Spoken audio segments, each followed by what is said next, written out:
న్యాయాధిపతుల గ్రంథం తీసుకోవడానికి గల కారణం ఏంటంటే, న్యాయాధిపతులు ఆ యొక్క కాలంలో ఉన్నటువంటి పరిస్థితులు ఇప్పుడు ఇంచుమించు ఒకే రకంగా ఉన్నాయి. ఎందుకంటే న్యాయాధిపతులు రావడానికి కొన్ని పరిస్థితులు కారణమయ్యాయి.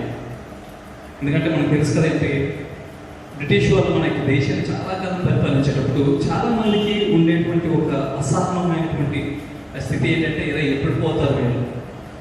అప్పుడు చాలామంది అనుకుంటుంది ఏంటంటే, అరే బాబు అంటే హైందవులు అయితే అరే ఎప్పుడు 10వ అవతారం వస్తుంది అన్నట్టు, క్రైస్తవులు అయితే ఎప్పుడు దేవుడు రాకుండా వస్తుంది, ఇవన్నీ ఎప్పుడు అంతమైపోతే హ్యాపీగా వెళ్ళిపోవచ్చు, బాధపడలేకపోతున్నటువంటి ఉద్దేశంలో అప్పుడు చాలామంది ఉన్నారు. ఈవెన్ ఇప్పుడు కూడా కరోనా వచ్చిన టైంలో చాలామంది అనుకున్నది ఏంటంటే, ఏమనుకున్నారు, ఇది చివరి దినాలు దేవుడు రాకుండా వచ్చేస్తుంది అనేటువంటి పరిస్థితి. 2020 కూడా వచ్చేసింది, సంబంధం లేదు. అంటే 2020 గుర్తు చేసుకుని మానేసాం కూడా. ఇంకా చెప్పాలంటే అయిపోయింది, వ్యాక్సిన్ వచ్చింది, మనం వ్యాక్సిన్ వేసుకున్నా లేకపోయినా వేరే విషయాల్లో తెలిపోయింది. ఇక న్యాయాధిపతుల పరిస్థితి ఏంటంటే, దేవుడు ఇశ్రాయేలును మోషే ద్వారా నడిపించిన తర్వాత మోషే కనాను దేశంలోకి వెళ్ళైపోయాడు. సో కనాను దేశంలోకి వెళ్ళకపోవడం వల్ల తను తన బాధ్యతను యెహోషువకు అప్పగించాడు. సో యెహోషువకు అప్పగించి వీళ్ళని కనాను దేశంలోకి నడిపించు అని చెప్పిన తర్వాత, కనాను దేశంలోకి వెళ్ళిన తర్వాత యెహోషువ చనిపోయాడు. సో అంటే అంతవరకు ఉండేటువంటి లీడర్షిప్, అంతవరకు ఉన్నటువంటి పరిస్థితి ఇప్పుడు ఎవరూ లేనటువంటి పరిస్థితి తెలిపోయింది. అంతే కదా, మనం చూస్తూ ఉంటాం. మోషే ఎర్ర సముద్రాన్ని, అంటే మోషే ద్వారా దేవుడు ఎర్ర సముద్రాన్ని 2 పాయలుగా చేశాడు, ఆహారం ఇప్పించినంత బాగుంది. తర్వాత యెహోషువ ద్వారా యోర్దాను నదిని 2 పాయలుగా చేశాడు, నడుచుకుంటూ వచ్చాడు. సో అంత పవర్ఫుల్ లీడర్ తర్వాత ఎవరికి లేనటువంటి పరిస్థితికి మొదటి వచనంలో మనం చూస్తూ ఉంటాం. యెహోషువ మృతి నొందిన తరువాత ఇశ్రాయేలు కనానీయులతో యుద్ధము చేయుటకు తమలో ఎవరు ముందుగా వారి మీదకి పోవలసినది యెహోవా తెలియజేయనట్లు ప్రార్థించగా, యెహోవా ఆదేశమును యూదా వంశంలో ఇచ్చి ఉన్నాను, వారు పోవాలని సెలవిచ్చాను. సో ఇది పరిస్థితి. ఏం జరిగింది అక్కడ ఉన్నటువంటి పరిస్థితి? ఎవరు ముందుగా పోవాలి, ఎవరు ముందుగా యుద్ధానికి పోవాలి. చాలాసార్లు ఒక పని స్టార్ట్ చేసేటప్పుడు మొదట ఉండేటువంటి ఆలోచన ఏంటంటే, ముందు ఎలాగ ప్రారంభించాలి. అంటే ఏదైనా ఇప్పుడు ఈ ప్రార్థన కూడికైనా, ఎందుకంటే సడన్గా మనం స్టార్ట్ చేసిన తర్వాత మనకు ఉండేటువంటి ఆలోచన ఎలా స్టార్ట్ చేయాలి. సో సడన్గా సంభవం ఈ ప్లేస్ దొరికింది, సో ఇంకా ఎలాగ మొదలు పెట్టాలి. సో అలా ఒక్కొక్కరు యాడ్ అవ్వకుండా మొత్తానికి, అంటే ప్రతిదానికి మొదలు పెట్టేటప్పుడు ఒక ఆలోచన ఖచ్చితంగా ఉంటుంది. అక్కడ ఇశ్రాయేలు పరిస్థితి ఏంటంటే, వాళ్ళ ఆలోచన దేనికి, ఇలా ప్రార్థన ప్రారంభించడం గురించి కాదు, దేని గురించి, ఎవరు యుద్ధానికి ముందుకెళ్ళాలి. సో యుద్ధం అనేటువంటిది ఎప్పుడు చిన్న విషయం, ఎందుకంటే ఒక లీడర్షిప్ లేనప్పుడు, అంటే యుద్ధం ఎలా చేయాలన్నటువంటి ఆలోచన సరిగ్గా లేనప్పుడు, ముఖ్యంగా ఇశ్రాయేలుకి దేవుడు మాకు తోడుగా ఉన్నాడు అనేటువంటి ఒక మాట ఇచ్చేటువంటి ఒక లీడర్ లేనప్పుడు చాలా కష్టమైన విషయం. సో అటువంటి పరిస్థితుల్లో వాళ్ళకు వచ్చినటువంటి ప్రశ్న, ఎవరు ముందుకు పోవాలి. సో అప్పుడు వాళ్ళు ప్రార్థించినప్పుడు ఏవో ఒక మాట చెప్పడే, ఆ దేశం యూదా వంశస్థులకి ఇచ్చారు కాబట్టి వారే వెళ్ళాలి. అప్పుడు యూదా వంశస్థులు తమ సహోదరుని షిమ్యోనీయులతో, మనము కనానీయులతో యుద్ధము చేయుటకు మా వంతులోనికి మాతో కూడా రండి, మేమును మీతో కూడా మీ వంతులోనికి వచ్చారని చెప్పగా షిమ్యోనీయులు వారితో కూడా పోయింది. సో బేసిక్ ఎందుకు షిమ్యోనీయులు యొక్క యూదా వాళ్ళు కలిసారంటే వీళ్ళతో సొంత అనుబంధం. చాలా జాగ్రత్తగా మనం ఆలోచిస్తే ఇద్దరు ఒకే తల్లికి పుట్టినటువంటి బిడ్డలు, లేయాకి పుట్టినటువంటి బిడ్డలు, యూదా కానీ లేకపోతే షిమ్యోని అని. అందుకని వీళ్ళిద్దరు చాలా ప్రత్యేకంగా ఇద్దరు కలిసి రావడానికి వాళ్ళు ప్రయత్నం చేశారు. ఇక్కడ మనం చూసినప్పుడు ఎక్కడికి వాళ్ళు దేని మీద యుద్ధం వెళ్తున్నారు, కనానీయుల మీదకి. సో ఇక్కడ కొన్ని విషయాలు మనం చాలా జాగ్రత్తగా అర్థం చేసుకోవాలి. దేవుడు ఎక్కడికి నడిపించారు వాళ్ళని, కనాను నడిపించారు. దేవుడు ఎవరి మీద యుద్ధం చేయాలన్నాడు, కనాను సో ప్రామిస్డ్ ల్యాండ్ అంటే దేవుడు వాగ్దానం చేసినటువంటి భూమి అంటే ఇలాగ చేతిలో పెట్టేటువంటి గిఫ్ట్ కాదు. దేవుని యొక్క పరలోకము మన మధ్య ఉంది అంటే అది కూడా చేతిలో ఈజీగా పెట్టేసేటువంటిది కాదు. లేకపోతే దేవుడు నీకు ఒక ఆధిక్యత ఇస్తున్నాడు, లేకపోతే నీకు ఒక బహుమానం ఇస్తున్నాడు అంటే అది కూడా ఊరికి చేతిలో పెట్టేటువంటిది కాదు. దానికి మనం ఏం చేయాలి? యుద్ధం చేయాలి. అంటే ఈ మాటల్లో చూడాలంటే ఏదైనా సంపాదించుకోవడానికి మనం చేయాల్సినటువంటిది ఏంటంటే యుద్ధము చేయాలి. సో కనానీయులతో యుద్ధము చేయడానికి కేవలం యుద్ధాన్ని మాత్రమే ఎన్నుకున్నట్టు మనం చూస్తూ ఉంటాం. యోధ అదేవిధంగా షిమ్యోను వీళ్ళిద్దరిని ఎన్నుకున్నట్టు మనం చూస్తూ ఉంటాం. అయితే వాళ్ళు యుద్ధం స్టార్ట్ చేసినప్పుడు ఫస్ట్ వాళ్ళు దేని మీదకి వెళ్ళారు మనం చూసినట్లయితే కనానీయులకి యూదా వంశస్థులు పోయినప్పుడు యెహోవా కనానీయులను పెరిచీలను వారికి అప్పగించిన కనుక వారు జబుకులో 10,000 మంది మనుష్యులను హతము చేసి వారు జబుకులో అదోనీ బెజకును చూచి వారితో యుద్ధము చేసి కనానీయులను పెరిచీలను హతము చేసి. ఇక్కడ ఒక వ్యక్తిని మనం చూస్తాం. అదోనీ బెజకు అంటే కనానీయులకు సంబంధించిన ఒక రాజు. అతను అంటే ఆయన గురించి చాలా తక్కువ చరిత్ర, చాలా తక్కువ హిస్టరీ ఉంది యాక్చువల్గా. అతని గురించి తెలిసినట్టు అతను చాలా క్రూరమైనటువంటి వ్యక్తి, చాలా క్రూరుడు. ఎందుకంటే అతను బొట్టల వేలు కోసిన తర్వాత ఆయన జ్ఞాపకం చేసుకుంటున్నాడు, అదే నేను ఈ 70 మంది బొట్టల వేలు కోసేసిన తర్వాత దానికి తగినటువంటి శాస్త్రం నేను ఈరోజు అనుభవిస్తున్నాను అని చెప్పి మాట తను ఉపయోగిస్తాడు ఇక్కడ.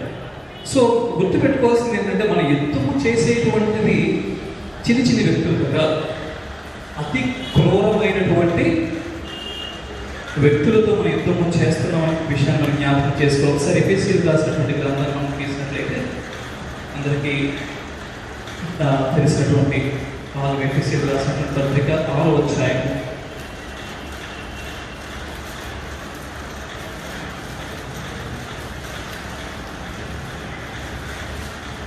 12లో చూసినట్లయితే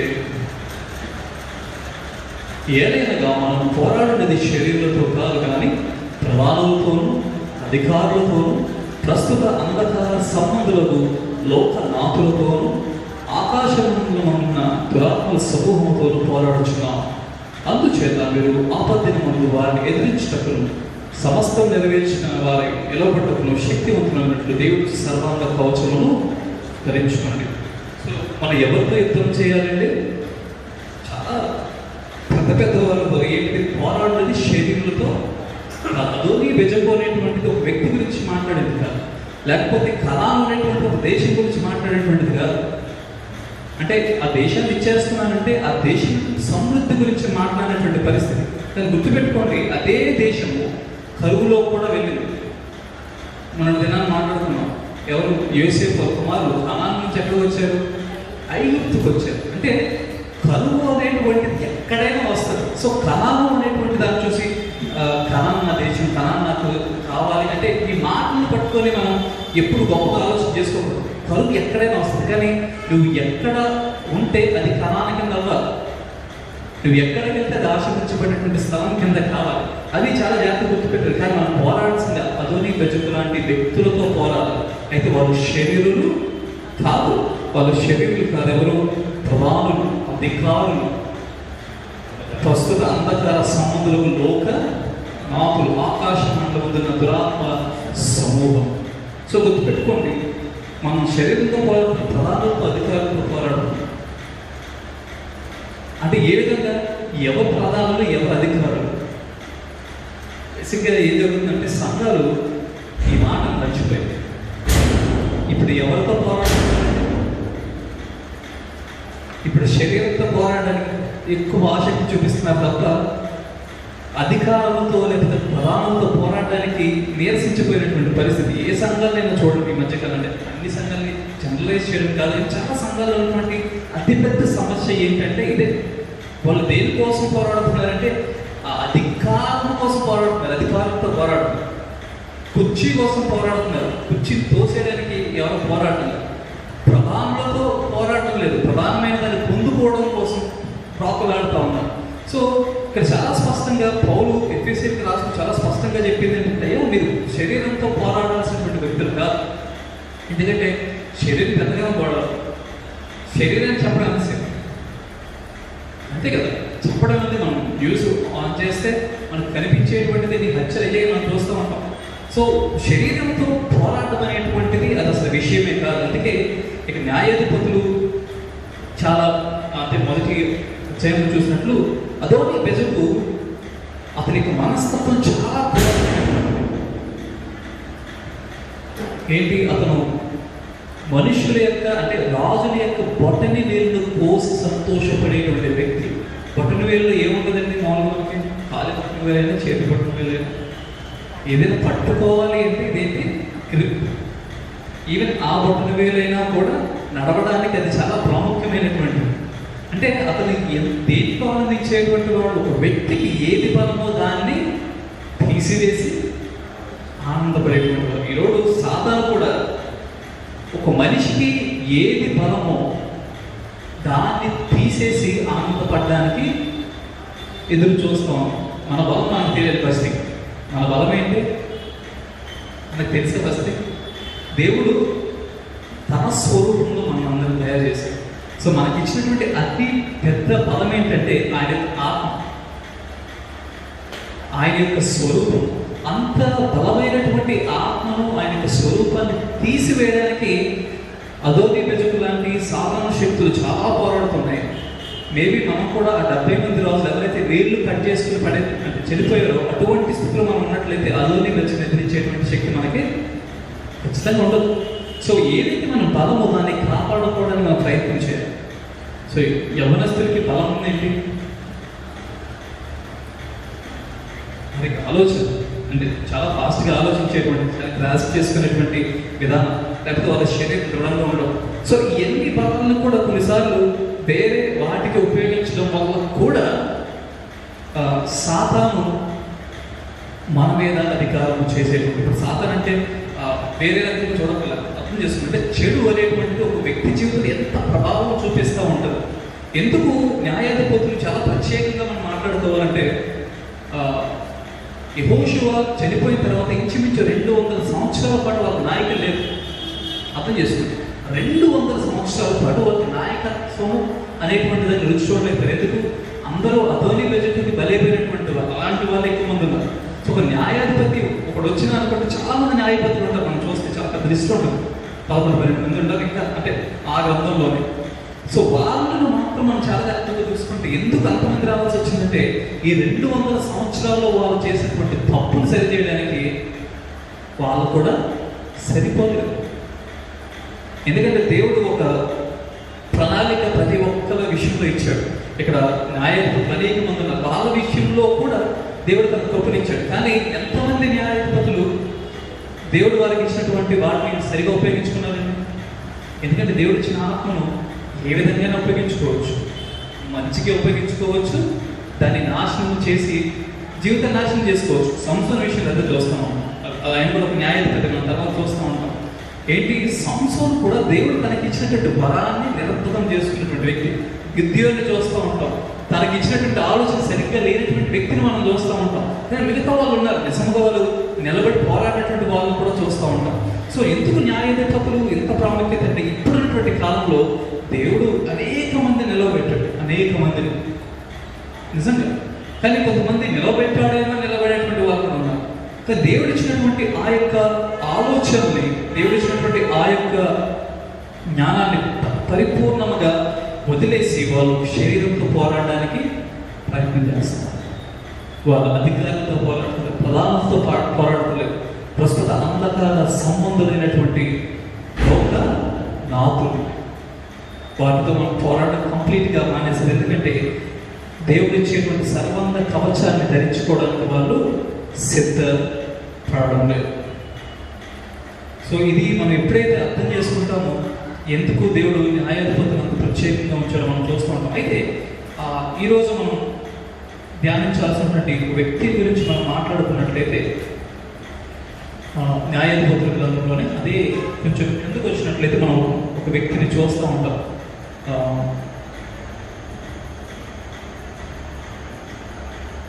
12వ వచనం చూసినట్లయితే కాలేబు కిర్యత్-సేఫెరును పట్టుకొని కొల్లబెట్టువానికి నా కుమార్తె అక్సాను ఇచ్చి పెళ్లి చేస్తుందని చెప్పగా కాలేబు తమ్ముడైన కనజ కుమారుడు ఒత్నీయేలు దాన్ని పట్టుకున్నాను కనుక కాలేబు తన కుమార్తె అక్సాను అతనికి ఇచ్చి పెళ్లి చేశాను. ఇక్కడ నేను మాట్లాడేది కాలేబు గురించి నేను మాట్లాడుతున్నాను, ఒత్నీయేలు గురించి నేను మాట్లాడుతున్నాను. కానీ ఒత్నీయేలు ఎంత ఇంట్రెస్టింగ్ క్యారెక్టర్, చాలా జాగ్రత్త గుర్తుపెట్టు. ఏంటి, అరే నువ్వు వాళ్ళని గెలిస్తే నీకు ఇచ్చేటువంటి బహుమానం ఏంటి? మా అమ్మాయిని ఇచ్చి. సో గుర్తుపెట్టుకోండి, ఒక వ్యక్తి పోరాడేటువంటిది దేని గురించి? శరీరం గురించి. ఒత్నీయేలు తను గెలవాలనుకున్నటువంటిది శత్రువుని కాదండి. శత్రువుని గెలిచి ఒక అమ్మాయిని గెలిచి పెళ్లి చేసుకోవడానికి ఒత్నీయేలు ఎంతో కష్టపడి అతను పోరాడి కిర్యాత్ సేఫరును ఓడించి అక్సాను పెళ్లి చేస్తాడు. అంటే ఒక వ్యక్తి, అంటే క్రైస్తవ జీవితం కానీ లేకపోతే దేవుని యొక్క జన పరిస్థితి ఎలాగైపోయిందంటే వారికి టార్గెట్ ఏంటి?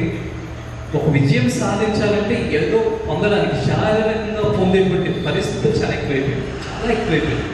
అంటే అది కావాలి అంటే దీన్ని పోరాడాలి అనేటువంటి విషయంలో గెలిపే తప్ప నా శరీరాన్ని జయించాలి అనేటువంటి విషయాన్ని కంప్లీట్గా మర్చిపెట్టారు. ఇతర శరీరాన్ని జయించడానికి ప్రయత్నం చేస్తున్నారు తప్ప మన శరీరాన్ని మనం జయించుకొని తర్వాత ఉండేటువంటి అంధకార శక్తుల్ని మనము నాశనం చేసేటువంటి పరిస్థితి కంప్లీట్గా పోయింది. అదే మన జీవితంలో మనం చూస్తూ ఉంటాం. అయితే కాలేబు గురించి మనం మాట్లాడుకోవాలి. ఎందుకంటే కాలేబు చాలా విషయాల్లో మనం చూస్తూ ఉంటాం. ఎందుకంటే ఒకసారి మనం సంఖ్యాకాండము 13వ అధ్యాయంలో మనం చూసినట్లయితే, ఎందుకంటే మోషే కానాను దేశానికి, అంటే దేవుడు కానాను దేశం మీకు ఇస్తున్నాను దాన్ని పొందుకోమని చెప్పడానికంటే ముందు మోషేతో ఈ మాటలు చెప్పిన తర్వాత మోషే 12 మందిని పంపించాడు. ఒక్కొక్క ట్రైబ్ నుంచి, ఒక్కొక్క గోత్రం నుంచి ఒక్కొక్క వ్యక్తిని పంపించి, అయ్యా కానాను ఎలా ఉందో చూడండి అని చూస్తూ ఉంటాం. 13వ అధ్యాయంలో మనం చూస్తే 6వ వచనం ఉంటుంది. అది యోధా గోత్రపు ఎన్నే కుమారుడైన కాలేబు అతను కూడా పంపించినట్టు మనం చూస్తాం. వీళ్ళ పని ఏంటంటే వెళ్ళి కానాను దేశాన్ని చూసి అక్కడ ఈ పరిస్థితులు ఏంటి మనం చూస్తూ ఉంటాం. ఏంటది 19వ వచనంలో, వారు నివసించే భూమి ఎట్టిదో అది మంచిదో చెడ్డదో, వారు నివసించే పట్టణములు ఎట్టివో, వారు గుడారంలో నివసించుదురు కోటల్లో నివసించుదురు, ఆ భూమి సారమైనదో నిస్సారమైనదో, దానిలో చెట్లు ఉన్నవో లేవో కనిపెట్టవద్దు, మరియు మీరు ఆ దేశ పంటలో కొన్ని తీసుకుని రండి అని చెప్పారు. అది ద్రాక్షల ప్రథమ పక్వ కాలం. మోషే కొన్ని విషయాలు చెప్పాడు. ఏంటి, మీరు ఆ యొక్క వాగ్దాన భూమిని తీసుకోవడానికి ముందు కొన్ని విషయాలు చాలా జాగ్రత్తగా పరిశీలించారు. అందులో ఏంటది, వారు నివసించు భూమి ఎట్టిదో, మంచిదా చెడ్డదా. గుర్తుపెట్టుకోండి, దేవుడు మనకు ఒకవేళ మనకేమైనా ప్రామిస్ ఇచ్చాడు, లేకపోతే మనకైనా ఆశ ఉండొచ్చు కొన్నిసార్లు, అంటే నేను అక్కడికి వెళ్ళాలి, అంత ఎదగాలి అనేటువంటి ఆలోచన ఉన్నప్పుడు మనం ముందు ఆలోచన చేయవలసింది అది మంచిదా చెడ్డదా. ఆ మంచి చెడ్డ మనకు ఎలా తెలుస్తుంది? అది ఇంకొకటి. అంటే ప్రతిదీ మంచిదేనంటే దేవుడు సృష్టించి ప్రతిదీ మంచిది అనుకోవచ్చు, లేకపోతే అంటే మన సంబంధం లేదని ఇష్టం లేనటువంటిది చెడ్డదైపోవచ్చు. కానీ ఇక్కడ చాలా స్పష్టంగా చెప్పాడు. అది ఏ విధంగా తెలుస్తుంది? ఇంకా చెప్పినట్టు వారు నివసించే పట్టణములు ఎట్టివో, అవి గుడారాల్లో నివసిస్తున్నారా, హోటల్లో నివసిస్తున్నారు. ఎందుకు ఇది చెప్పాడు? స్టేటస్ గురించి. అంటే ఆ యొక్క కానాను దేశంలో డబ్బు ఉన్నదా పేదరికంలో ఉన్నదా అనేటువంటి దాని గురించి విచారణ చేయడానికి పంపించాడు. ఇంకా ఏం చెప్పాడు? ఆ భూమి సారమైనదా నిస్సారమైనదా. మామూలుగా అసలు కానాను దేశాన్ని మొదట ఎవరికి ఇచ్చారండి? అబ్రహాంకి. ఎందుకంటే అబ్రహాంని బాబు నువ్వు ఇక్కడి నుంచి లేచి వెళ్ళిపో అని చెప్పిన తర్వాత ఆయన వెళ్ళి చెట్టు కింద కూర్చుంటే అప్పుడు చెప్పాడు, అయ్యా నువ్వు ఉంటున్నటువంటి ఈ దేశాన్ని నీకు ఇస్తున్నా కాబట్టి నువ్వు దీన్ని కాపాడుతుందని చెప్పాడు. కానీ తర్వాత మనం చూస్తుంటాం, అబ్రహాం తర్వాత చాలాసార్లు ఇస్రాయేల్ పట్టబడి ఐగుప్తులో తీసుకెళ్ళిపోయి మళ్ళా ఐగుప్తు నుంచి దేవుడు మళ్ళా ఇస్రాయేల్ నడిపించి వాళ్ళని కానాను దేశానికి తీసుకెళ్తారు. సో క్రైస్తవ జీవితం ప్రతిసారి ఎక్కడి నుంచి ఎక్కడ తెలుసండి? ఐగుప్తు నుంచి కానానికి, కానాన్ నుంచి ఐగుప్తుకి, ఐగుప్తు నుంచి కానానికి. ప్రతిసారి ఇంకా చెప్పాలంటే ప్రతిరోజు మన ప్రయాణం ఎలాగా ఉంటుంది? చర్చిలో ఉన్నప్పుడు లేకపోతే ప్రార్థన చేస్తూ మోహరించినప్పుడు మనం కానాల్లో ఉన్నట్టు ఫీల్ అవుతాం. బయటికి వెళ్ళినప్పుడు ఐక్యతకి వెళ్ళిపోతున్నాం, మనకు గుర్తుంటుందో లేదో, అంటే మళ్ళా బానిసత్వంలోకి వెళ్ళిపోతున్నాం. మళ్ళా ఏదో మాకు మంచి ఫీల్ వచ్చినప్పుడు, మంచిదో చెడ్డదాన్ని కదా, మంచిగా ఫీల్ అయినప్పుడు మన హృదయం కానాల్లోగా ఉంటుంది. లేదు మనకి ఇష్టం లేదన్నప్పుడు అది మరలా ఐగుప్తులాగా అయిపోతున్నటువంటి పరిస్థితి. ఇక్కడ అదే మోషే చాలా స్పష్టంగా చెప్పాడు, అయ్యా మీరు వెళ్తున్నటువంటి ప్రదేశం ఎట్టిదో మీరు చూడాలి, అది మంచిదో చెడ్డదో, వారు నివసించే పట్టణంలో ఎట్టువో, వారు గుడారులు నివసించదులో, కోటలు నివసించదు, ఆ భూమి సారమైనదో నిస్సారమైనదో తెలుసుకోవాలి. మనం నివసించేటువంటి భూమి సారమైనదా నిస్సారమైనది అంటే మన హృదయాన్ని పరిశీలించుకోవాలి. ఎందుకంటే యేసుక్రీస్తు వారు ఒక ఉపమానం చెప్పారు కదండి, విత్తనాలు విత్తేటువంటి వాడు విత్తకుండా వెళ్ళాడు. కొన్ని విత్తనాలు ఎక్కడ పడ్డాయి? రాతి నేల మీద, కొన్ని పొదల్లో పడ్డాయి, కొన్ని దారి మీద పడ్డాయి, కొన్ని మంచి నేల మీద పడ్డాయి, సారవంతమైనటువంటి నేల మీద పడ్డాయి. సో సారవంతమైన నేల మీద పడేది ఏదైనా కూడా మంచి ఫలాలను అనేటువంటిది ఇస్తాం. సో కానాను అనేటువంటి ఒక కాన్సెప్ట్ ఒక సారవంతమైనటువంటి భూమికి ప్రతీక. గుర్తుపెట్టుకోండి, నేను ఒక ప్రదేశం గురించి మాట్లాడుతున్నాను, ఎందుకంటే చెప్పిన కానాలో కరువు కూడా వచ్చింది, కానీ కానాను అనేటువంటిది దేవుడు మనకిచ్చినటువంటి వాగ్దానం, మనకిచ్చినటువంటి వాగ్దాన అనుభూతి, అనుభవం. సో ఇక్కడ మోషే చెప్పింది ఏంటంటే మీరు వెళ్ళి కానాను సారమైందో నిస్సారమైందో చూడండి. తర్వాత ఏంటి, అది ద్రాక్షల ప్రథమ పక్కవ కాలం కాబట్టి వారు వెళ్ళి సీమ అరణ్యం మొదలుకొని హమాతుకు పోవు మార్గముగా లెహోరు వరకు దేశ సంచారం చేసి వచ్చింది. వారు దక్షిణ దిక్కున ప్రయాణం చేసి హెబ్రోనుకు వచ్చింది. అక్కడ అనాకీలు, అగీములు, శేషయి, ధర్మయ్యలు వారు మరి ఆ హెబ్రోను ఐగుప్తులో సోయల కంటే 7 ఏళ్ళు ముందుగా కట్టబడిన వారు ఎష్కోలు లోయలోనికి వచ్చి అక్కడ ఒక్క గెలగల ద్రాక్ష చెట్టు యొక్క కొమ్మను కోసి దండతో ఇద్దరు మోసిరి. సో అక్కడ ఉన్నటువంటి ద్రాక్ష గడ్డ ఎంతమంది మోసారు? దండే బుధాల మీద వేసుకొని ఇద్దరు తీసుకొచ్చారు. అంటే భూమి యొక్క సారం ఎంత గొప్పగా ఉంది అంటే, ఒక ద్రాక్ష చెట్టుకి మహా ఇది ఇంత పెద్ద చూస్తామేమో, కానీ ఇద్దరు మోసుకొచ్చేటువంటి సారవంతమైన భూమి ఎక్కడుంది? కానాన్ దేశం. కానీ కానాన్ దేశం ఇస్రాయేల్ ఉన్నారా? చాలా మందికి వచ్చేటువంటి డౌట్ ఏంటంటే, అయ్యా దేవుడు నమ్ముకుంటే ఆశీర్వాదం పొందుతాం అనుకుంటూ ఉంటారు, కానీ చాలా మంది దేవుడు నమ్మనటువంటి వాళ్ళు ధనవంతులుగా ఉంటున్నారు. చాలా మందికి వచ్చేటువంటి ఆలోచన మన భారతదేశంలో చూసుకుంటే, అరే అంబానీ అన్నారు అంతా దేవుడిని యేసుక్రీస్తు నమ్మేటువంటి పరిస్థితి లేదు. అయినా కూడా చాలా మంది ఉన్నతమైన స్థితిలో ఉంటారు. దేవుడు నమ్ముకున్నటువంటి వాళ్ళు ఇంకా ముఖ్యంగా భారతదేశంలో అనగానటువంటి స్థితిలో ఉంటున్నారు, తక్కువగా పిలవబడుతున్నారు, తక్కువ జాతిని పిలవబడుతున్నటువంటి చాలా మంది ఉంటున్నారు. అసలు ఏంటి కారణం అంటే, ఇప్పుడు దీన్ని చూస్తే మనకు అర్థమవుతుంది. ఆ కానాన్ దేశంలో అప్పటి వరకు ఇశ్రాయేలు లేదు, కానీ అది భూమి ఎంత సారవంతంగా ఉంది. యోసేపు వాళ్ళందరూ అక్కడికి వెళ్ళారు, సారం ఉందా లేదా? పోయింది. సో దీన్ని బట్టి మనం చాలా జాగ్రత్తగా ఆలోచించి, దేవుడు ఎవరిని ఆశీర్వదిస్తాడో చెప్పడానికి నువ్వెవరు నేను. ఇక్కడ చాలా స్పష్టంగా అంత శ్రేష్టమైన సారము కలిగినటువంటి భూమి నుంచి పడినటువంటి ఆ యొక్క ద్రాక్ష గలను ఇద్దరు మోసుకుని తెచ్చారు. ఎక్కడికి? మోషే దగ్గర తీసుకొచ్చి. అప్పుడు అర్థమైంది, ఓకే ఇంత ద్రాక్షాలు ఉన్నాయి కాబట్టి సారవంతమైన, ఇంత ద్రాక్షాలు పడుతున్నాయి కాబట్టి, ఎందుకంటే అప్పుడు ద్రాక్ష అనేటువంటి వాళ్ళ మొదటి పంట కాబట్టి ఆ ద్రాక్ష వాళ్ళు పండించి వాళ్ళు అమ్ముకుంటున్నారు కాబట్టి ఖచ్చితంగా ధనవంతులు. వాళ్ళు గుడిసెలు ఖచ్చితంగా బ్రతుకు, హోటల్లో బ్రతికేటువంటి పరిస్థితి. ఎంత మంచిగా ఉంటున్నారు కాబట్టి మంచి చెడుకు చాలా దగ్గరగా ఉంటుంది. ఎందుకంటే ద్రాక్ష ఎక్కువ ఎక్కడ ఉంటే ఆ పరిస్థితి ఉంటుంది, ఖచ్చితంగా మత్తులు. సో గుర్తుపెట్టుకోండి, అంటే ద్రాక్ష చెట్లు పెద్దగా ఉన్నంత మాత్రం వాళ్ళు మంచి వాళ్ళు కాదు, అలాగని చెప్పి అందరినీ చెడ్డవాళ్ళని చెప్పలేదు. అంటే ధనము ఆశీర్వాదం మనకు కనిపించినంత మాత్రాన వాళ్ళు ఆశీర్వదింపబడినటువంటి వాళ్ళు కాదు. ఆశీర్వాదం అనేటువంటి దేవుడు ఎన్నుకున్నటువంటి వ్యక్తి, దేవుడు నియమించినటువంటి స్థలంలో ఉన్నప్పుడు మాత్రమే అది ఆశీర్వాదం కింద లెక్క కట్టడం, అంతే తప్ప ఒక పెద్ద ద్రాక్ష గలన్నంత మాత్రం అది ఆశీర్వాదం కాదు. 4 కోట్ల రూపాయలు ఆస్తున్నంత మాత్రమే ఆశీర్వాదం కాదు.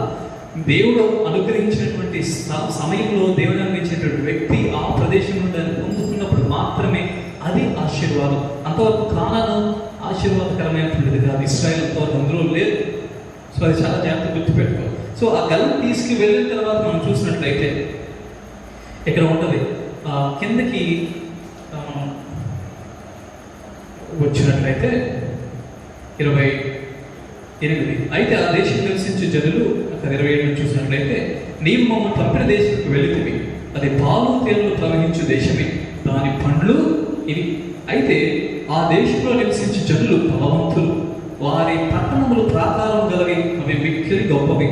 మరియు అక్కడ అనాకీయులను చూచితివి. అమాకీయులు దక్షిణ దేశంలో నివసించున్నారు, హిత్తీయులు, యెబూసీయులు, అమోరీయులు కొండ దేశంలో నివసించున్నారు, కనానీయులు సముద్రం వద్ద యోర్దాను నదీ ప్రాంతంలో నివసించున్నారని చెప్పారు. ఇక్కడ జరిగినటువంటిది ఏంటి? మొత్తానికి మోషే చెప్పినట్టు వాళ్ళందరూ ఆ యొక్క కనానుకు వెళ్ళారు. వాళ్ళు చూసింది చాలా స్పష్టంగా, అది చూసింది ఏంటి? అంత తిండి, సంపదలు, ఏదైతే బయటకు కనిపిస్తుందో బాహ్యమైనటువంటిది. మనం పోరాడాల్సింది దేంతో? శరీరాలతో కాదు, అంధకార శక్తులతో పోరాడాలి. కానీ మళ్ళా పంపించినటువంటి 12 గోత్రంలో చాలా మన అందులో ఇంచుమించు మేజర్ నెంబర్ ఏం చూసిందంటే, అయ్యా అది పాలు తేనెలు ప్రవహించేటువంటి పెద్ద పెద్ద కోటలు. ఆయన చెప్పింది ఒకటే, పంట ఒకటి తీసుకెళ్తే దాన్ని బట్టి సారం చూస్తాను. కానీ ఈయన ఏం చెప్పాడు? లేదు, అక్కడ పెద్ద పాడు ఉంది, పంటలు ఉన్నాయి, పెద్ద పెద్ద కోటలు ఉన్నాయి, పెద్ద పెద్ద అంటే ప్రాకారాలు ఉన్నాయి. కోట గురించి అంటే కోటల గురించి మాట్లాడుతున్నారు. అయితే అందులో ఒకే ఒక్కడు మాత్రం విచిత్రంగా రెస్పాండ్ అయ్యాడు, ఆయనే కాలేదు. అందుకే న్యాయాధిపతులు ఆయన చాలా ప్రత్యేకంగా మనం చూస్తూ ఉంటాం. ఏంటి? కాలేదు మోషే ఎదుటను జనులు ఎదుట జనులు నిమ్మలపరిచి, మనము నిశ్చయముగా వెళ్ళదము, దాన్ని స్వాధీనపరుచుకుందాము, దాన్ని జయించుటకు మనకు శక్తి చాలు. అంతమంది చూసినటువంటి విధానం వేరు, కాలేబు చూసినటువంటి విధానం వేరు. అందుకే నేను ముసలోడు అయిపోయిన తర్వాత కూడా కాలేబు అతనికి శక్తి లేకపోయినా కూడా నా కూతురినిచ్చి చేస్తున్న వాళ్ళని జయిస్తే, అతను మనసులో ఎప్పుడు ఉన్నటువంటిది ఏంటంటే దేవుడు ఇచ్చినటువంటి పనిని చెయ్యాలి. ఒక నాకు శక్తి లేకపోతే నా వాళ్ళని చెయ్యించాలి, చెయ్యలేకపోతే చెయ్యించు. ఇది ప్రతి ఒక్కరికి ఉండాల్సినటువంటిది. ఇక్కడ కాలేబు చెప్పాడు, అయ్యా అక్కడ చెప్పిన మాట్లాడు ప్రతి ఒక్కరిని, బావు మీరు ఆగండి, మీరు పాలు చూశారు, తేనె చూశారు, అక్కడ గేదెలు ఉన్నాయి, మేకలు ఉన్నాయి, అన్నీ ఉన్నాయి, పెద్ద గోడలు ఉన్నాయి, అలా అనవసరం, మీరు అందరూ కాంపౌండ్ అంటే మోషే మనం వాళ్ళని జయించవచ్చు, వాళ్ళని జయించడానికి మనకు బలము సరిపోతుంది అని చెప్పాడు. ఇంకా మనం చూస్తే, అయితే అతనితో కూడా పోయిన ఆ మనుషులు, ఆ జనులు మనకంటే బలవంతులు, మనము వారి మీదకి ప్రోజాలమని, మరియు వారు తాము సంచరించి చూసిన దేశం గురించి ఇశ్రాయేలుతో చెడ్డ సమాచారం చెప్పి, మేము సంచరించి చూసిన దేశము తన నివాసులను భక్షించే దేశం, దానిలో మాకు కనబడిన జనులందరూ ఉన్నత దేవుడు. ఇక్కడ ఏంటి? వీళ్ళు నిజం చెప్పారు కదా, ఒకటి వాళ్ళకి భయం యుద్ధం చేయడానికి. యుద్ధం అంటే వాళ్ళకి అక్కడ ముందున్న శత్రువు చిన్నవాడు పెద్దోడు రాసింది. యుద్ధం అనేటువంటి మాట వచ్చేసరికి ఇశ్రాయేలుకి వచ్చినటువంటిది ఏంటంటే భయం వచ్చింది. కాలేబుకి రాలా, అతను యూదా గోత్రానికి సంబంధించినటువంటి వాడు. ఎందుకంటే వాళ్ళందరూ యూదా గోత్రంలో ప్రధానులు. ఒక్క యూదాకి తప్ప, ఐ మీన్ కాలేబుకి తప్ప మిగతా వాళ్ళందరికీ వచ్చింది ఏంటంటే భయం. యుద్ధం చేయాలంటే భయం. చాలాసార్లు మన జీవితంలో పోరాడాలంటే భయం కదా. చాలాసార్లు మన జీవితంలో దేవుని విషయంలో లేకపోతే ఒక మంచి విషయంలో పోరాడాలంటే భయం ఖచ్చితంగా ఉంటుంది. ఎందుకంటే లోకం ఆ విధంగా అయిపోయింది. నోరు ఎత్తితే ఏమైపోతుందో తెలియదు, ఒకరిని ప్రశ్నిస్తే ఏం అవుతుందో తెలియదు. అందుకే చెప్పాడు, ప్రధానులతో మీరు, అధికారులతో మీరు పోరాడాలి. తప్పు జరుగుతున్నప్పుడు అంత పెద్ద అధికారైనా లేకపోతే పెద్ద ప్రధానైనా కూడా మీరు ప్రశ్నించేటువంటి గొంతు దేవుడు మీకు ఇచ్చాడు. ఇంకా జ్ఞాపకం చేసుకొని కాలేజీ చెప్పినాడు, అయ్యా వాళ్ళు ఎదిరించడానికి మాకు శక్తి సరిపోతుంది. గుర్తుపెట్టుకోండి, ఒక పెద్ద ప్రైమ్ మినిస్టర్ లేకపోతే మినిస్టర్ లేకపోతే ఎవరు తప్పు చేసినా ఎదిరించడానికి నీకు గొంతు సరిపోతుంది. అది ఎప్పుడు? యుద్ధం అంటే నీకు భయం లేనప్పుడు, చావు అంటే భయం లేనప్పుడు, శరీరం అంటే ఆశ లేనప్పుడు. కాలేజీకి శరీరం మీద ఆశ లేదు. ఎందుకంటే అంతమంది ఏమంది ఇది చెప్పేస్తాం అంటే అంత సులభంగా చెప్పినటువంటి వ్యక్తి కాలేదు. అందుకే న్యాయాధిపతులు మొదటి గ్రంథంలో ఆయన చూస్తూ ఉంటాం, చాలా చక్కగా ఆయన మాట్లాడుతూ ఉంటాడు. వీళ్ళు ఏం చెప్తున్నారు? చెడ్డ సమాచారం చెప్తున్నారు. ఏంటి? మేము చూసినటువంటి వాళ్ళు నరభక్షులుగా చెప్తున్నది కదా, నివాసులు భక్షించు, తన నివాసులు భక్షించు దేశం. ఈరోజు మనకున్నటువంటి అతిపెద్ద ప్రాబ్లం ఏంటంటే, ఎందుకు మతాల మధ్య ఉండేటువంటి ఆ యొక్క అవగాహన కోల్పోయిందంటే ఈ తప్పుడు సమాచారం వల్ల. ఖచ్చితంగా. ఎందుకంటే వేరే మతం గురించి ఇంకొకటి తప్పుగా ప్రచారం చేస్తారు, ఈ మతం గురించి ఇంకొకటి తప్పుగా ప్రచారం చేస్తూ ఉంటారు. ఈ ప్రచారాలు ఎక్కువైపోయి సంధి అనేటువంటిది కోల్పోయింది, గొడవలు పెరిగిపోయింది. ఎందుకు? ఇటువంటి వ్యక్తులు తప్పుడు సమాచారం ఇచ్చి వెళ్ళడం వల్ల. ఇంకేం చెప్తారు అక్కడ, నెఫీలీయులు సంబంధమైన అనాకు వంశపు నెఫీలీయులను చూచి మా దృష్టికి మేము మిడతల వలె ఉంటుంది, వారి దృష్టికి అట్లే బొత్తిమనేది. వాళ్ళు చెప్పినటువంటి మాట ఏంటంటే, అయ్యా మేము అక్కడికి వెళ్ళాము, చూసాం, చాలా మంది ఉన్నారు నెఫీలీయులు, చాలా బలవంతులు. ఎందుకంటే ఇక్కడ ఇంకా చెప్తారు కదా,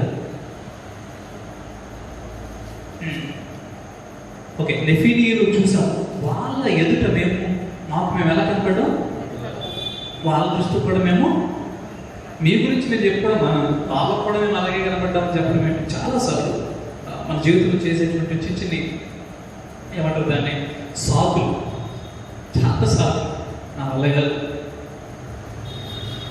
మామూలుగా ఇది పిల్లల విషయం, ఎగ్జామ్ విషయంలో ఎక్కువ జరుగుతుంది. ఎప్పుడైనా మనం సరిగ్గా ఎగ్జామ్ రాయనప్పుడు పేపర్ చాలా తప్పగా ఉంది, నేనే కాదు మిగతా కూడా సరిగ్గా రాయలేదు, చెప్తాను కదా చాలాసార్లు. అంటే నేనైతే చాలాసార్లు చెప్పాను, పేపర్ చాలా తప్పగా ఉంది, నేనే కాదు మా ఫ్రెండ్స్ కూడా అలాగే రాశారు, నేను పోతే మా ఫ్రెండ్స్ కూడా. అంటే నీ గురించి చెప్పడానికి మనం ఇంకొకరిని యాడ్ చేసి వాళ్ళు కూడా కలిపి దేని గురించి మనం ప్రయత్నం చేస్తాం, సపోర్ట్ కోసం.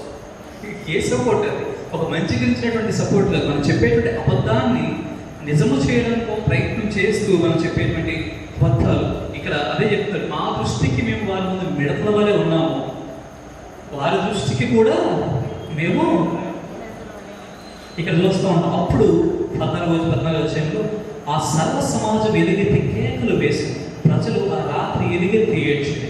మరి ఇశ్రాయేలులందరూ మోషే అతలోనులను పైన సంగుకునేది. ఆ సర్వ సమాజం, అయ్యో ఐగుప్తులో మేమేలా చావలేదు, ఈ అరణ్యం ముందు మేమేలా చావలేదు, మేము కత్తివాలు పడినట్లు యెహోవా మమ్మల్ని ఈ దేశంలోకి ఎలా తీసుకుని వచ్చింది, మా భార్యలు మా పిల్లలు కొల్లపోతులు తిరిగి ఐగుప్తులకు వెళ్ళడం మాకు మేలు కాదా? ఒక్క చిన్న తప్పు సమాచారం. అంటే ఒకడు యుద్ధము చేయలేక చెప్పినటువంటి సాకు మిగతా జనాలందరికీ ఏ విధంగా ఎఫెక్ట్ అయిపోయిందంటే, మళ్ళీ ఎక్కడికి వెళ్ళిపోతారు, కానానికి వెళ్ళడానికి ఇష్టపడ్డాను. అరే నాకు వాగ్దానం వద్దు, వద్దు, ఎక్కడికి వెళ్ళాలి, బ్యాక్ టు ఈజిప్ట్, ఐగుప్తుకి వెళ్ళిపోవాలి. ఐగుప్తులోనే బాగుంది, ఐగుప్తులో నా మట్టితో కూడా బాగుంది, ఐగుప్తులోనే ఆ బానిసత్వం బాగుంది. ఇక్కడ మా వల్ల అవుతుంది. ఎందుకంటే ఒక మనిషి స్వాతంత్రంగా ఉండేటువంటి పరిస్థితుల్లో అనుభవించలేకపోతున్నారు. ఎందుకంటే ఒక వ్యక్తి స్వాతంత్రంగా ఉంటే ఏ వ్యక్తికి నచ్చలేదు.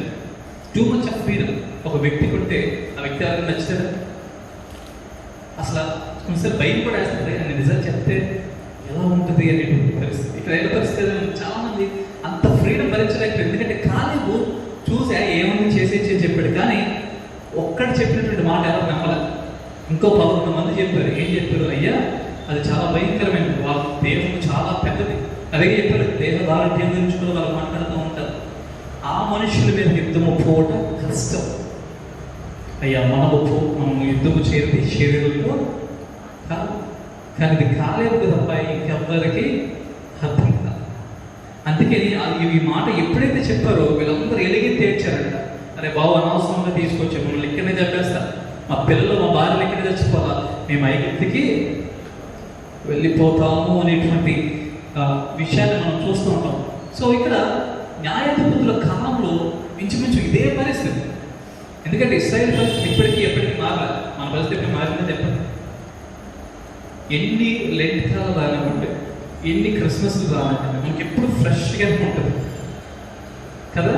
ఎప్పుడు ఫ్రెష్ ఫీల్, అంటే క్రిస్మస్ సీజన్ ఒక ఆనందం. అది ఎందుకు ఆనందం అంటే, క్రిస్మస్ అంటే ఫెస్టివల్, అంతకుమించి చేయలేదు. హ్యాపీనెస్ అంటే క్యారల్స్ ఉంటాయి, పాటలు ఉంటాయి, ప్రార్థనలు ఉంటాయి, నాటకాలు ఉంటాయి, డ్యాన్స్లు ఉంటాయి, స్వీట్స్ ఉంటాయి, కేక్స్ ఉంటాయి, శాంటా ఉంటాడు. ఇవన్నీ అంటే ఒక వ్యక్తి దేవుణ్ణి ఆరాధించేటువంటి దాంట్లో చాలా ఎక్కువ ఉండిపోయింది. ఇవన్నీ ఉండవు అంటే ఎవడో క్రిస్మస్ని జరుపుకోవడానికి ఇష్టపడ్డాడు. ఖచ్చితంగా. ఎంతమంది ఈ యొక్క లెంట్ కాలంలో 40 days నిజంగా అంటే ప్రార్థనకు వస్తారు అంటే ఆచరించేటువంటి కొన్ని స్థితులు అంటే లెంట్ని ఆచరించేటువంటి కొన్ని నియమాలు మనం చూస్తాం, అవి చాలా తక్కువ మంది చూస్తారు. కానీ క్రిస్మస్కి వచ్చేసరికి ఏమి ఉండవు, తినడం తాగడం.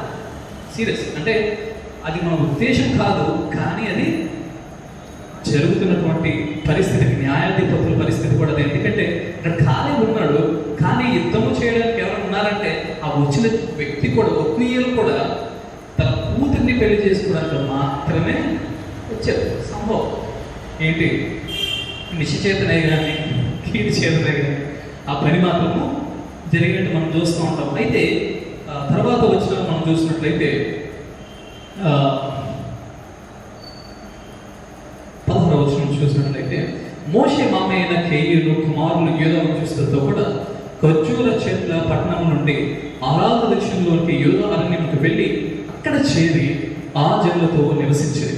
యూదా వంశస్థులు తమ సహోదరులైన షెమ్యోనీయులతో కూడా పోయి జబుతులో నివసించిన కనానీయులను హతము చేసి పట్టణం నిర్మూలన చేసి ఆ పట్టణముకు హోర్మా అను పేరు పెట్టింది. యూదా వంశస్థులు కాజాను దాని ప్రదేశమును, అష్కెలోను దాని ప్రదేశమును, ఎక్రోను దాని ప్రదేశమును పట్టుకొనిది.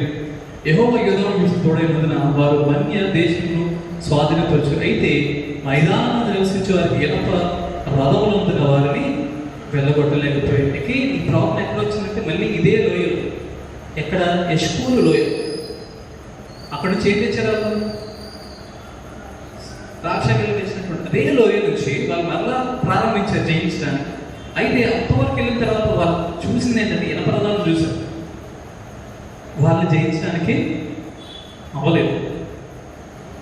ఇస్రాయల్ అదే ప్రాబ్లం మనం చూస్తాం. అయితే మనకి ఎంత చూస్తే మనకు అర్థమవుతూ ఉంటుంది. మళ్ళీ ఒకటి వచ్చారేంటి, మోషే చెప్పినట్లు వాళ్ళు కాలేబులకు హెబ్రోనేయగా అతను ముగ్గురు అనాకీలను అక్కడి నుండి పారదురుని దాన్ని స్వాధీనపరుచుకున్నాడు. ముసలోడండి కాలేబు, ముసలోడు. ఎప్పటి నుంచి ఉన్నాడు, మోషే టైం నుంచి ఉన్నాడు. మోషే టైం నుంచి తర్వాత యెహోషువ టైం నుంచి ఉన్నటువంటి ఒక ముసలివాడు ఇనపరదాలు కూడా లెక్క చేయకుండా ఆ వయస్సులో వాళ్ళని తరిమేశారు. ఇది ఎక్కడి నుంచి వచ్చింది? యుద్ధము చేయాలి, గెలవాలి, అక్కడ బతకాలంటే యుద్ధము చేయాలి. దేవుని రాజ్యాన్ని స్వతంత్రించుకోవాలంటే యుద్ధము చేయాలి. ఈ లోకంలో నీతిని స్థాపించాలంటే యుద్ధము చేయాలి. కానీ యుద్ధము చేయడానికి భయపడి చాలా మంది ప్రతి చిన్నదానికి భయపడి, ఇదిగో ఒక ఇనపరదాన్ని చూసి తెలవలేనటువంటి పరిస్థితి. ఇనపరదాన్ని నీటిలో ముంచేసేటువంటి దేవుడు కదే ఎర్ర సముద్రాన్ని తయారు చేసి అంత గొప్ప ఆశ్చర్యకార్యాలు చూసి కూడా ఇశ్రాయేలుకి ఇంకా నమ్మకం లేదు, రథాలను చూసి పారిపోతున్నటువంటి పరిస్థితి. కానీ ఈయన కాలేబు ఒక్కడే వెళ్ళి అందరినీ తరిమేసి దాన్ని స్వాధీనపరుచుకున్నాడు. ప్రియ బిడ్డలారా, మనం అర్థం చేసుకోవాల్సిందే, మన యుద్ధము చేస్తున్నామా, కానాను కొరకు స్వాధీనపరుచుకుంటున్నామా, కానాను నివసించడానికి. సో కానానుతో యుద్ధము చేయకపోతే, కానాను కొరకు యుద్ధము చేయకపోతే మనం ఎప్పటికీ ఆ వాగ్దానపు ఆలోచనను స్వతంత్రించుకోవాలి. ఎప్పటికీ చాలా కష్టమైన విషయం ఏంటంటే ఇది. ఇప్పటికీ మనకు కష్టపడుతుంది ఏంటంటే కాలేబు వంటి ఆలోచన మనకు రావడం లేదు. ఇప్పటికీ మనకు ఉన్నటువంటి ఆలోచన యుద్ధము అంటే భయముతో ఉన్నటువంటి పరిస్థితి. కానాన్ని 12 మంది మరి మోషే పంపించారు కదా, 12 మంది స్పైస్ ఎంతకాలం ఉన్నారు అక్కడ? 40 days, 40 రోజులు ఉన్నారు. 40 రోజుల నుండి ద్రాక్షాగరం తీసుకొచ్చారు. ద్రాక్షాగరం తెచ్చిన తర్వాత 40 రోజుల్లో కాలేబు అర్థం చేసుకునే విధానం వేరు, మిగతా 11 మంది అర్థం చేసుకునే విధానం వేరు. ఆ 40 రోజుల్లో కాలేబుకి ధైర్యం వచ్చింది, నేను యుద్ధం చేయగలను. ఆ 40 రోజుల్లో 11 మందికి పెరిగితనం వచ్చింది. ఒకటే ఆత్మ దేవుడు ఇచ్చినటువంటిది, కానీ దాన్ని ఏ విధంగా స్వీకరిస్తున్నాము అనేటువంటి దాని మీదే చాలా విషయాలు ఆధారపడి ఉంటుందని మనం అర్థం చేసుకోవాలి. మనం చాలా జాగ్రత్తగా గమనించాలి. అందుకని కాలేబు వంటి మనస్తత్వం, కాలేబు వంటి తెగువ మనకున్నప్పుడు మాత్రమే యుద్ధానికి మనం వెళ్ళగలం. లేకపోతే చాలా కష్టమైనటువంటి స్థితిలో మనం చూస్తూ ఉంటాం. అదే కదా చూస్తూ ఉంటే ఇంకేంటది, యెరూషలేములో నివసించు యెబూసీయులను బెన్యామీనులను వెళ్ళగొట్టలేదు. యెబూసీయులు బెన్యామీనుతో కూడా నేటి వరకు యెరూషలేములో నివసించుచున్నారు.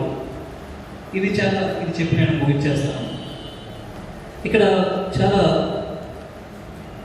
చిత్రమైన విషయం జరిగింది. ఏం జరిగింది? యెరూషలేము నివసించు యెబూసీయులను బెన్యామీనులు వెళ్ళగొట్టలేదు. యుద్ధం చేసింది ఎవరు?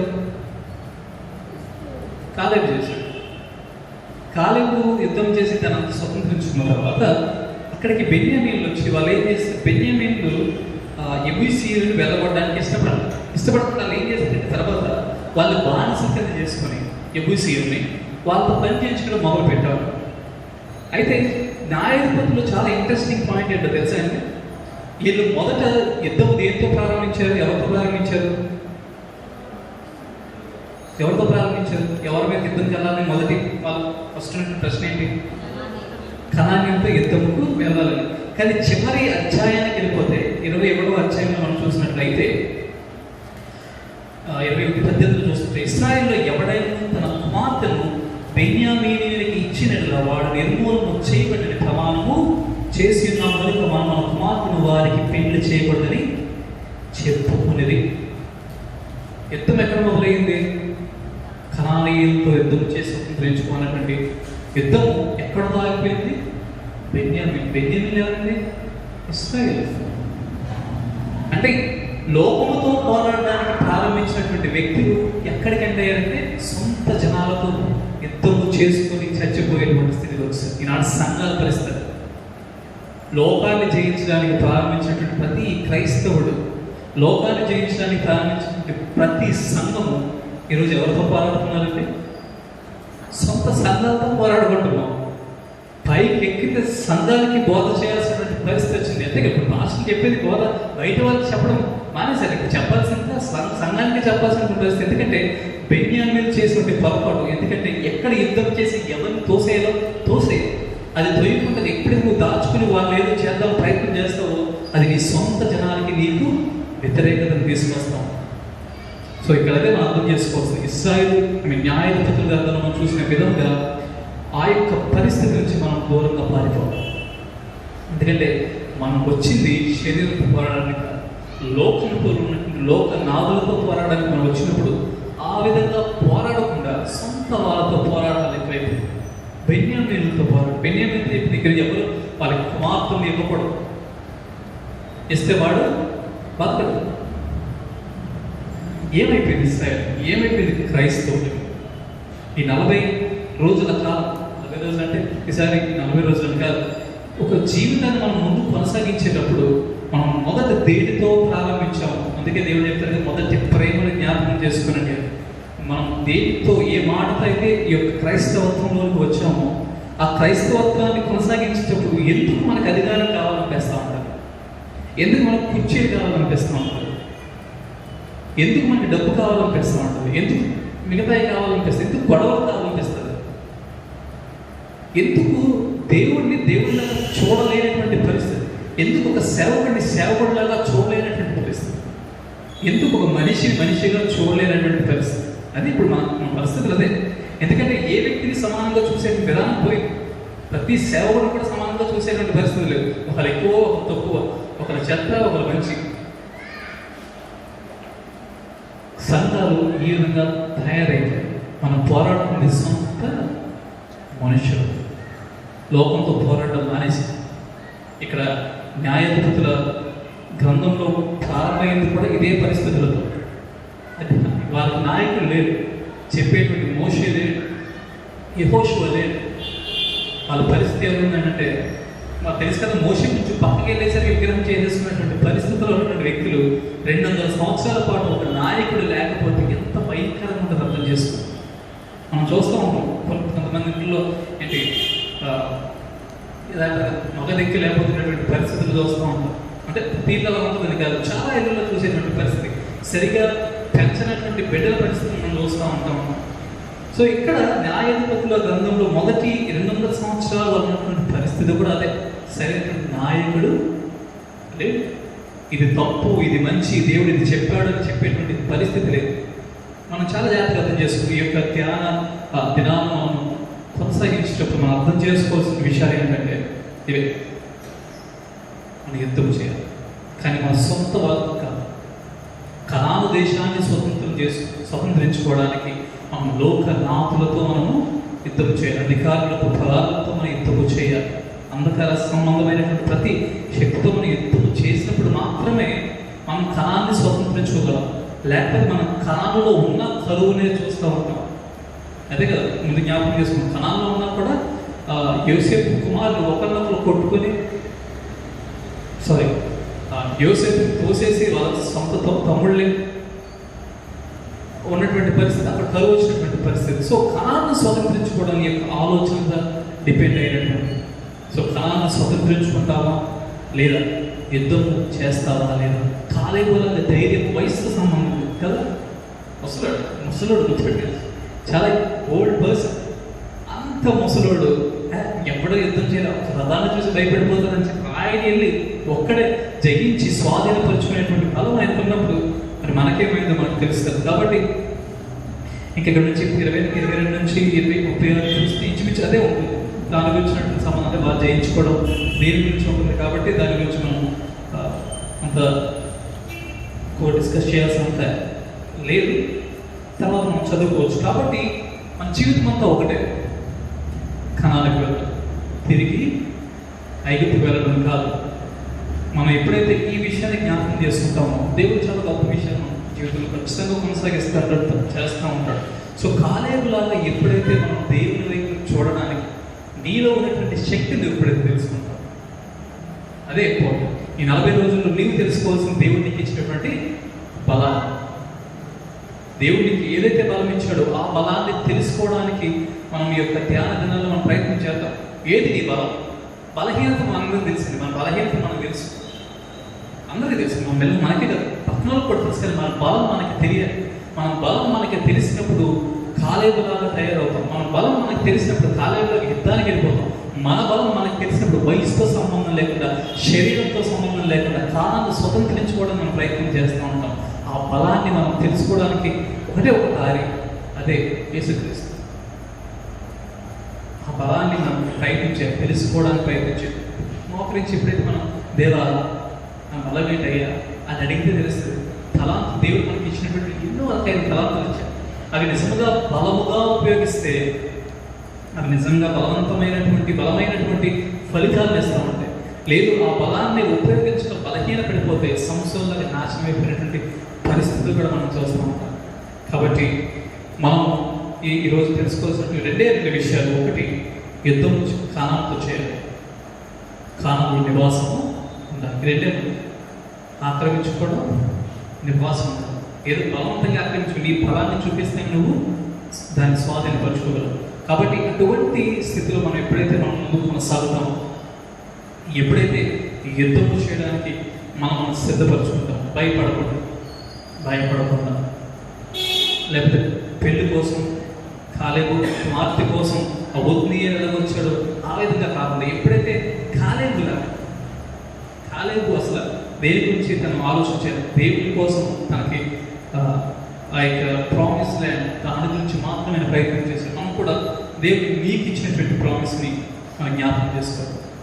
సో నీ బలాన్ని జ్ఞాపకం చేసుకుని దేవునికి ఇచ్చినటువంటి ప్రామిస్ని జ్ఞాపకం చేసుకుని, నీకు ఏదైతే వాగ్దానం ఇచ్చాడో వాగ్దానం ఇచ్చినటువంటి వాడు నమ్మదగినటువంటి వాడు. కాబట్టి మనము ఈ విషయాన్ని జ్ఞాపకం చేసుకుంటూ రేపటి దినాన 2వ అధ్యాయాన్ని మనం కొనసాగిద్దాం. తల